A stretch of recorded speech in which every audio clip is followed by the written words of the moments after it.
Warning: the following video will contain language of a frank and explicit nature. Viewer discretion is advised. This will also be talking about very controversial subject matter such as religion, particularly when it comes to the Christian faith. And I understand that this is going to be offensive to some. So, as I said, watch out for this. Viewer discretion is advised.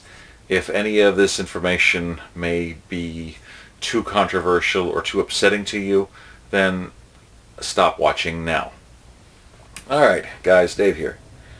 Guys and girls, I'm not sexist. Well, I've been checking out some different things lately, and right now the big thing in the news is transphobia regarding bathroom policies in various states for transgender or even other people in the LGBT community, whether or not what bathrooms they can use publicly in various places. Some places are outlawing the whole thing for transgender people to only use the bathrooms assigned to their sex at birth, as opposed to what they look like now. Personally, I think this is rubbish, considering that there's not a lot of actual reports of transgender people assaulting people in bathrooms. But I bring this up because a lot of people were saying that it's wrong, and it's because it's just one more matter of faith, a matter of belief, particularly when they say that God or Jesus says that this shouldn't be the way it is. Now, I want to state a couple things. I am an ordained minister with the Universal Life Church. This is my preferred holy symbol. It's from the band Disturbed. Now, the thing is, it actually has the Celtic cross, representing Christianity, the Star of David, representing Judaism, the Crescent of Islam, and the Pentacle, which represents various pagan and nature beliefs. Now, I like this symbol as my personal holy symbol, not just because I like Disturbed's music, but because the idea is that we can come together from all kind of walks of life, all backgrounds. We can put aside the things that make us want to clash or be different, but come together with the things we love, enjoy, and agree on that. That's a message I believe in. That's what I like to follow. And I don't like attacking religions. I really don't. It's relatively easy to. If I do, I allow myself to do that normally on International Blasphemy Day, which comes up in September. But there is something that people keep on saying, that, Jesus hates, transgender people, thinking that they can change things because God made them that way at birth. The thing is, that reminded me about something very important that I came across some time ago. I did more research, and every time that they put up a picture of Jesus, or Yeshua, technically the J sound or letter didn't come up until centuries later, so Yeshua is actually closer to Joshua for an actual name, but I digress. When people think of Jesus, we think about the blonde-haired, European-looking Caucasian guy. Well, we can actually thank various wars, originally with the Muslims, as well as Cesare Borgia for this. Now, this is a really interesting story. Now, before I think I did a video, I mentioned about Cesare Borgia. That I thought, according to the spellings of this first name, Cesare, I thought it was Cesar. And some Americans say Cesar, but the actual Italian pronunciation is Cesare, so I'm trying to get it right. Anyway, back in the 1400s, he was actually the son of Pope Alexander VI. And back then, popes could marry and were even known to have various mistresses and did some adulterous stuff back then. But apparently God didn't mind back then. But I digress again. He was actually the favorite illegitimate son of the Pope. He had some pretty decent positions of power, but his brother, Giovanni, I believe, it was a guy that was actually the captain of the clergy armies, basically. Cesare wanted that position. He coveted his brother's position. Actually, he coveted a lot from his brother. I'll get to that in a bit. So eventually, he did the very biblical thing, as in Abel and Cain, and killed his brother and took his spot as head of that army. Of course, he did a lot more taking than that. Apparently, Cesare also stole his brother's mistress and also slept with his own sister. So, yeah. Why am I getting to this thing about Cesare? Well, apparently during this time, the Muslims were also having a big fight, and they were conquering various lands in Europe. The thing was, the church had a problem. They kept thinking, well, wait a minute. The Bible and Quran both describes Jesus as a dark-skinned guy who looks like the Muslims. How can we fight against them if Jesus looks like one of them? So the church commissioned Leonardo da Vinci to actually paint a more Caucasian-looking depiction of Jesus, and other artists did as well. And they used Cesare Borgia as the face for it. So Cesare Borgia effectively is also what we think of today as white Jesus. Now, here's something to think about. Have you ever prayed to a white Jesus? Now, I know some people just, think about, just Jesus and they don't care what color or skin he is, and that's good. But I want people to think about this, because this is very important. Cesare not only became the face of what many people think of as Jesus is nowadays, but he also apparently had a romantic relationship with Leonardo da Vinci. That's right. Apparently, Leonardo da Vinci and Cesare became lovers. Now, Cesare was a known homosexual back then, but he was also apparently into women too, including his sister. So, this is a bisexual guy who slept with a painter and is the face of what we think of as the modern day Jesus. That's who you're praying to, guys. That's the thing. Because, now, here's the cool thing. If you don't care what skin color that Jesus has, if you believe in the message and the word and caring about people, and you can look past the falsehoods and the imagery that you put up, which technically I thought that, no graven image of your God's supposed to also be among them. But anyway, little loopholes. Anyway, if you're able to get past that, that's fine. None of this affects you.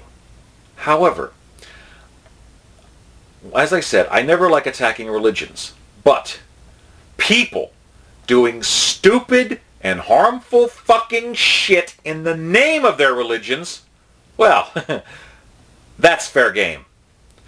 If you're saying that in Jesus' name you don't want transgender people going to the bathroom with your sons or daughters and stuff, transgender people are those that have suffered the most. They've been the targets of bullying. They've been the targets of attacks. They've been the victims more often than you've ever could possibly realize. Most times, they're never going to want to victimize anyone else because they know how crappy it feels. They don't want to treat other people that shitty because they just want to live and be true to themselves. But this is where I'm getting at, guys. If you insist on using Jesus' name to back up your beliefs in being transphobic, then keep this in mind. The Nazis, Ku Klux Klan, many people throughout America and the world that all have the image in their head of white Jesus is actually Cesare Borgia.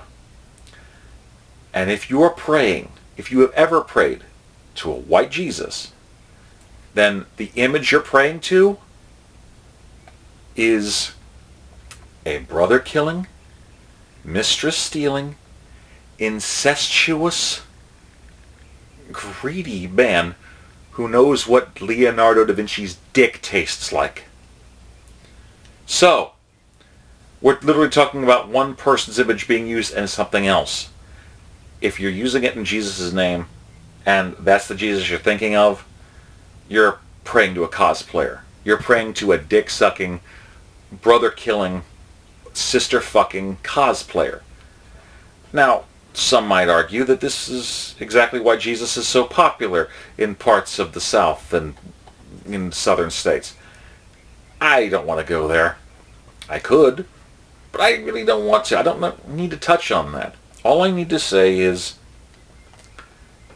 if you're doing shit to be prejudiced against those people, then look inside your own fucking house, because the last few hundred years, people have been praying to a lie. All I'm saying is think about what truth you're trying to follow. If something like that makes you uneasy, well, then that's something that you need to take up with your own personal belief, your own faith.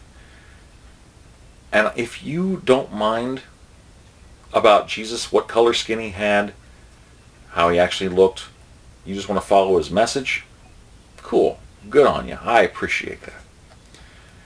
But if you've ever prayed to white Jesus to use his discrimination against homosexuals or transgender people, anyone in the LGBT community, well, then you're praying to a God that knows what dick tastes like. He knows what it's like to get that pressure up in the asshole. He probably knows what it's like to get the right up there. That's the truth. That's the absolute truth.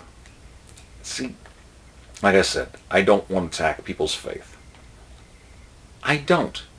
But there's a difference between acting on faith and realizing there's a fact there that is detrimentally opposed to what you're doing.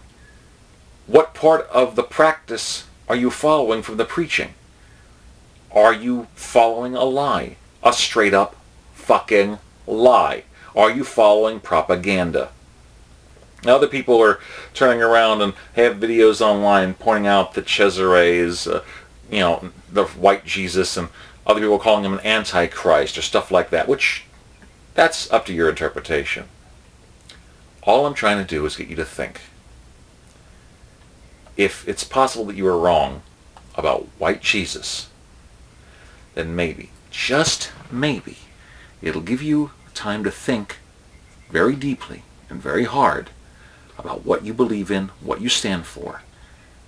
And if you are, in fact, a person of faith, compared to the knowledge that we now know to be fact and irrefutable, what else might you be wrong about?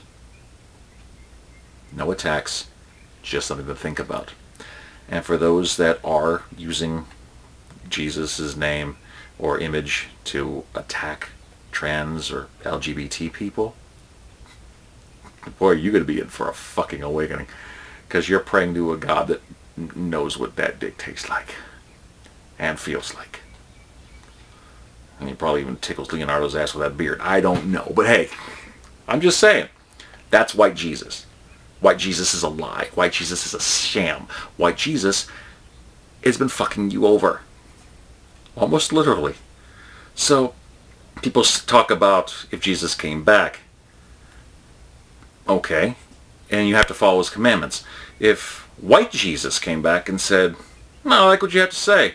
Suck my dick or you ain't getting into heaven," would you? Real Jesus probably would never say that. Maybe. But if Jesus, in any form, asked you to do that and said, "This is the new commandment, serve me or burn in hell forever," would you follow that? As I said, I'm not trying to attack, but if someone uses that to use as their foundation for their prejudice, for those trying to go against them, now you've got a little extra information and knowledge to try to negate theirs, to clash against that. Use it wisely, use it properly. I grew up Christian. I had experiences that eventually shattered my own faith. That is a pain I would not wish on my own worst enemy. I am telling you to do with this at your own best choices, best precautions. Use it wisely. Don't do it to harm, just to harm.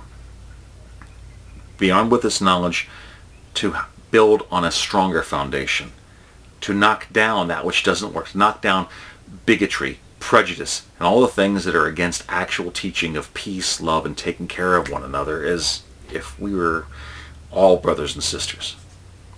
Just my thoughts. So, what do you guys think? Until next time, Dave signing off. Peace. Yum yum.